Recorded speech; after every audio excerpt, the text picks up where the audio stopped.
وقتی که پدر مادر سحر که از تو راضی باشند، دو دروازه از دروازه های جنت برای تو گشاده ایستادگی منتظر تو هستند. و من امسا مثل ذالک، اگر تا بیگه هم که راضی ایستند، رسول الله گفتند اون دروازه ها هم گشاده منتظر این فرزند هستند. و این کان واحدا فواحد، رسول الله گفت اگر یک تش راضی باشد، یک دروازه جنت برای تو گشاده هست. و اگر شخص سحر میخیزد در حالتی که مسخیتا لابویه، پدر و مادر از او راضی نیست، یعنی با او فرزند قهری هستند یا ملال هستند، رسول الله چی گفتند؟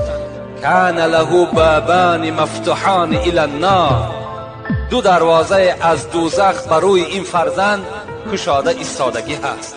و من امسا مثل ذالک، اگر تا بگه